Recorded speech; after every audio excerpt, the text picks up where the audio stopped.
Okay, so we start again with a shot of Neil Lightfoot's book because we're just following his book. That's what we're doing.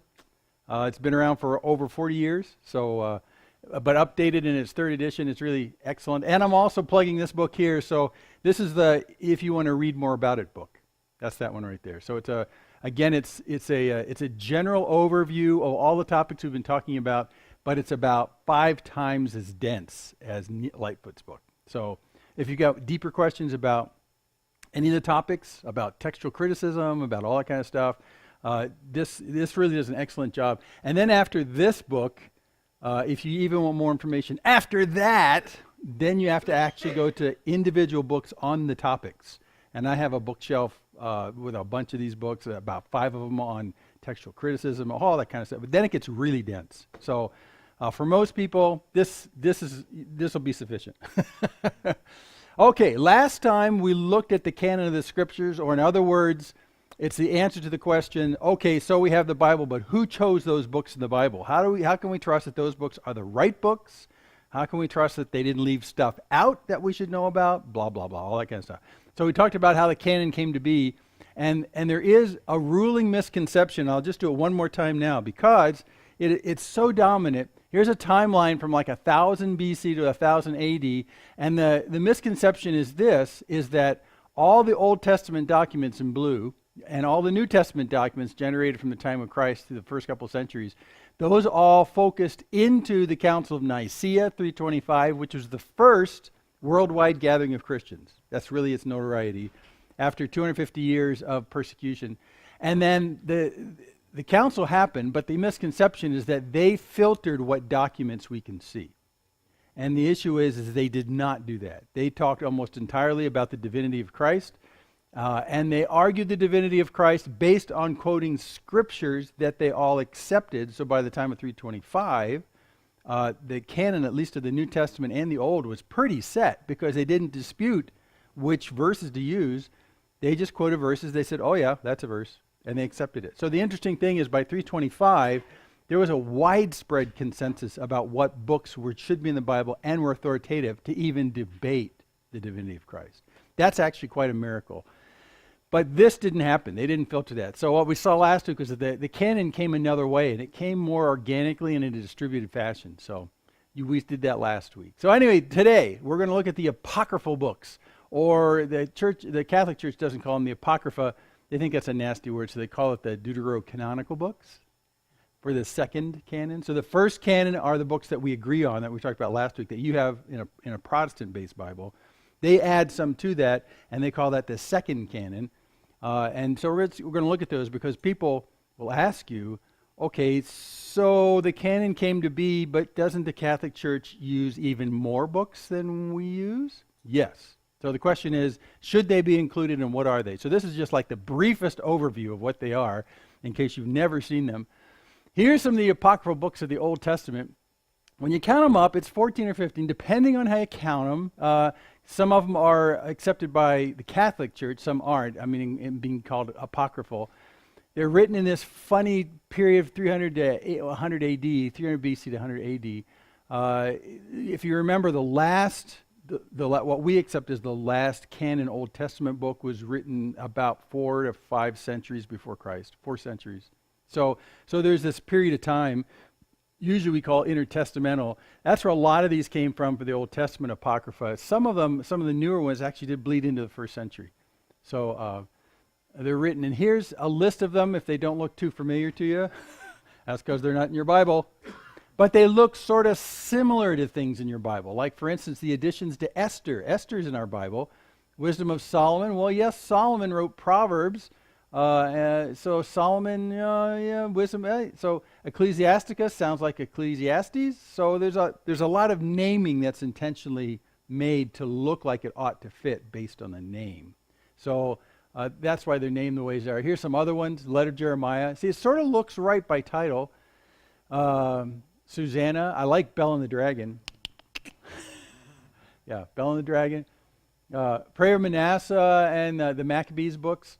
So in all of that, actually, and we'll look at it in a second, the only titles up there, even though they look historical and they have names that look like they're correct, First Maccabees is really the only historical book there. I mean, it describes an actual historical event. And it was the Maccabee. Do you know much about the Maccabees? The Maccabean revolt happened around 170, 160 BC, and it was during this weird period of time. It ushered in the Hasmonean Empire from the Seleucids. Well, anyway, we won't drop any more terms. But anyway, it was a Jewish revolt that happened about a century and a half before Jesus. So, and that was the Maccabees. Maccabee is not actually the name of anybody. It's an epithet. It's an added name. There was this guy Judah Maccabee, who was a big leader, and his nickname was the Hammer, Judah the Hammer, because he was a rebellious kind of. He led the rebellion. The Hammer. Well, Maccabee in a slight twist of how you put it together looks like hammer in Hebrew. So Judah the Hammer, Judah Maccabee, and then the whole revolt became known as the Maccabean. So anyway, that's history, but the rest is not really connected to history at all. So, yeah.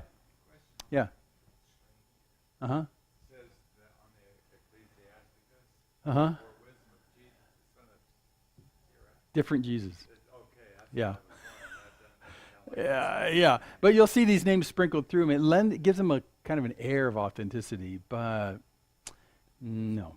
So I had an interesting debate with a Catholic bishop once. I used to use a retreat center in Spokane that was run by a Catholic order, and I would have breakfast with some of the church clerics that were there at this retreat center, and we would sit across the table from each other and debate things. And this is one of the things he debated. He says, "Oh, you're just shorting yourself all the great content in these extra books. You know, you call them this apocrypha. That's just horrible. You need to respect their contents." And I said, "Great." As I'm eating, what's the most impressive and life-changing passage in the apocrypha that you can tell me right now? Nothing. Oh, come on. You must have something. Nothing.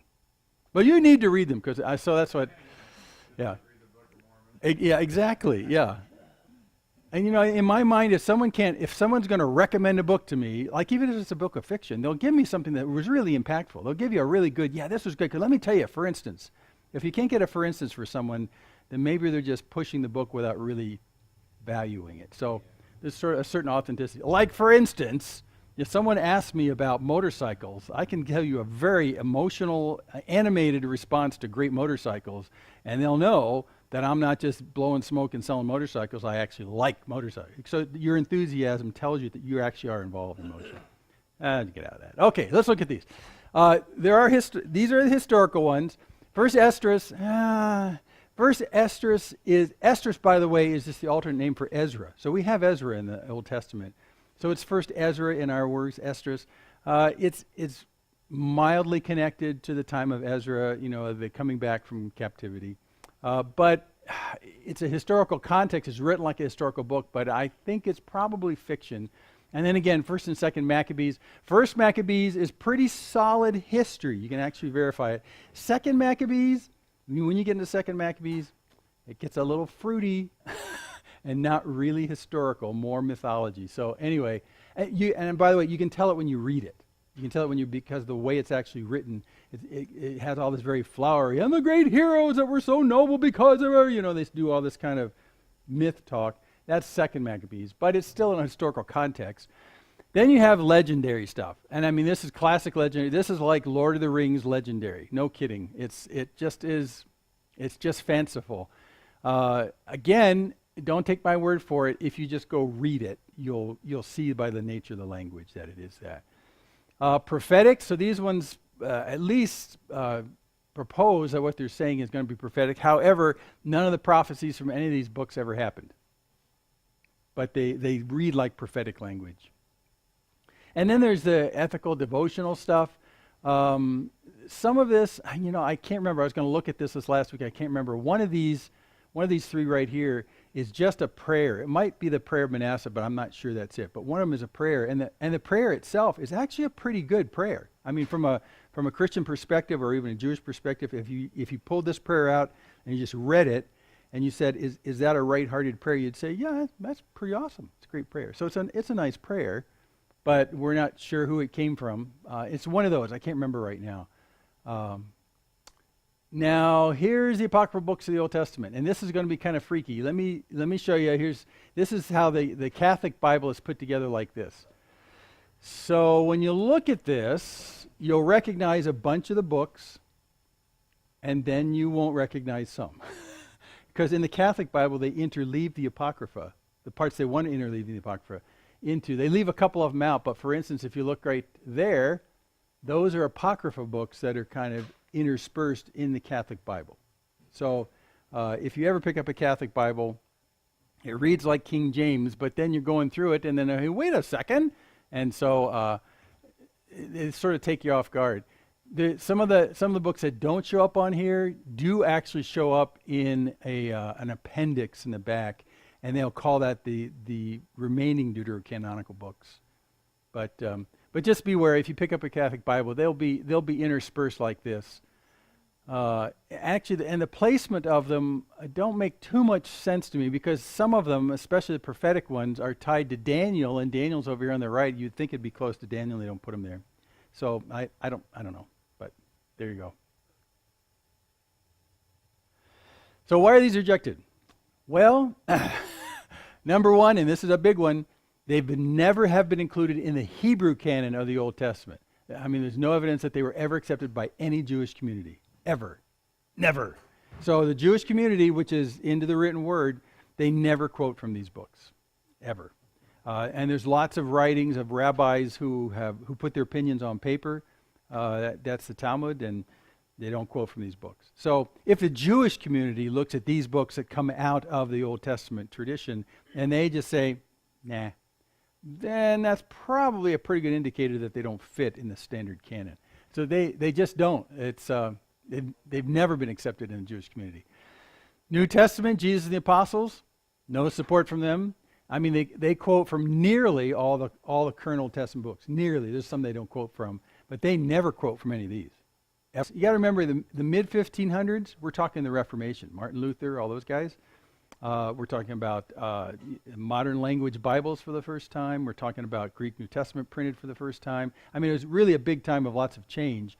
And so the Protestant churches that protested the Catholic Church and left and did modern language Bibles, they didn't take with them the Apocrypha. So the Catholic Church said, okay, we're going to keep it. So it was part of that splitting process that they kept that. So that's why. Also, the earliest Jewish and Christian writers just don't accept them. Guys like Philo and Josephus, very famous historian, Jewish historian, they don't accept them. The Jamnia Council, which we talked about, is slightly controversial, but around 90 A.D. on the Israel coast, there was a get-together of some of the Jews. They talked about the canons, and they didn't decide canon, but they talked a lot about the scriptures. They didn't. We have their discussions written, kind of like the Council of Nicaea. They don't ever talk about those, ever. That just never passes their lips.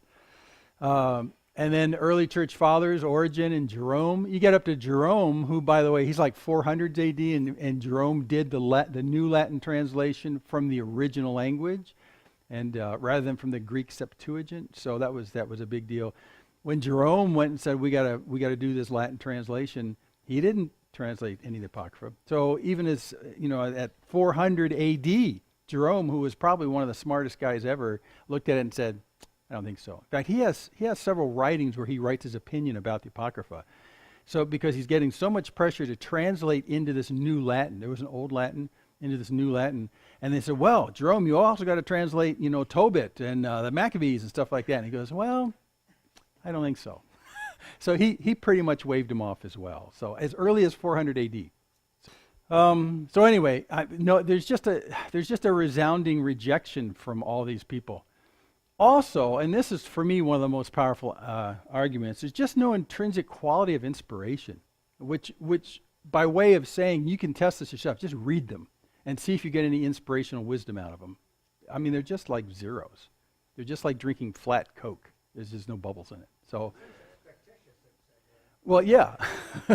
Yeah. So they're obviously legendary. You can tell by the flamboyant language, the heroic language. It's fictitious. There are actually quite a lot of errors in the parts that purport to be historical. even in First Maccabees, which is probably the most solid historical book there about the Maccabean revolt, there's actually there's slight, but there's geographical errors in it, like oversight. So, what are you supposed to do? They just don't pass the easiest tests. But this is what I tell people all the time, and I've said it before. If you don't trust me, you don't have to trust any authoritarian who's telling you what book is in or out. Just go read the thing for yourself, and you tell me what you get out of it. And when you read it, it'll be really obvious to you very quickly that this is a total zero. I mean, they're just zeros. You read them and go, yeah, well, whatever. It's a similar reaction I get when I read the Book of Mormon. I've read almost all the Book of Mormon. And, I read and go, well, so what? What is there to benefit me in life? Where is any kind of inspirational ahas? There just aren't any. And when, again, it's the same kind of thing that most of the times if you ask a Mormon about the Book of Mormon and you ask them the same question I asked that Catholic bishop, tell me what part of the Book of Mormon is just so inspirational to you. You don't get very far. So they read it and say they value it, but then they don't get anything out of it. And for many people who both hold to the Apocrypha as well as Book of Mormon and other stuff like that, by tradition they have to honor the book, but they presume that these old books just don't have any sizzle to them. And so there you go. Whereas when we read the Bible, at least when I do, I get sizzle out of it. There's something I go, wow, this is valuable words. There's something here. Well, if you just use that same, read it and you tell me, you'll find these books kind of fail pretty quick. Also, they're shrouded with continual uncertainty, even to this very day. There's editions of the Septuagint. Remember that 70 in Latin? They disagree on the content. So, the Septuagint was like a couple centuries before Jesus, and they disputed the content.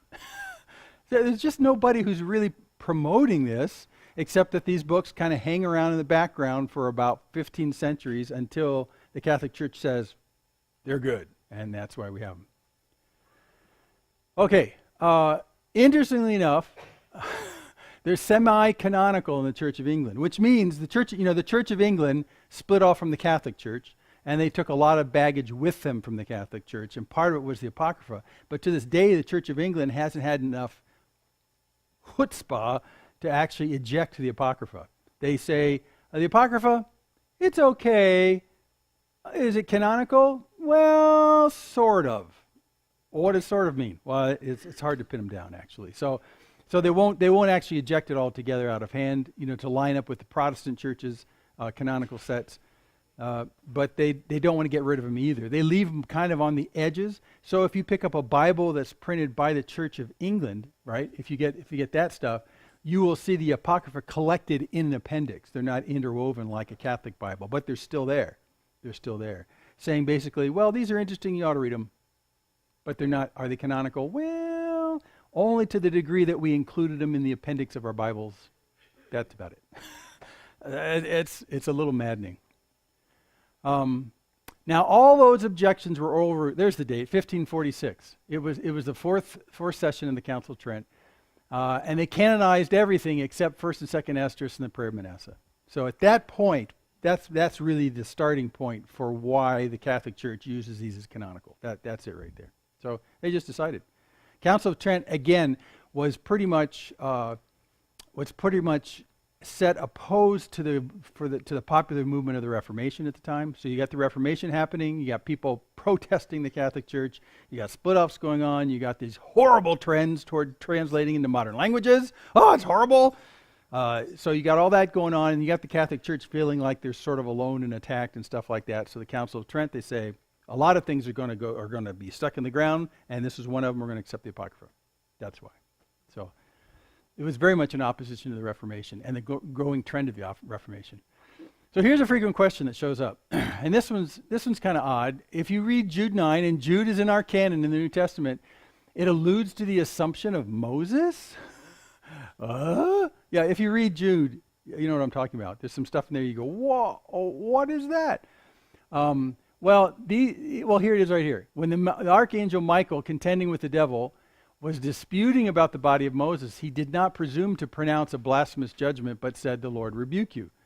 And if you read that and you say, well, where is that in the Old Testament? That's not in the Old Testament. Well, where did he get his information? He's actually quoting out of a piece of Apocrypha. That's what he's doing. So does that make the Apocrypha right? No. If you look at the argument Jude's making right there, he's actually just quoting a well-known piece of literature, the Apocrypha, but he's not actually endorsing it. He's using it as a sample example. So a lot of Christians get hung up on this and say, well, this right here, this actually supports the Apocrypha.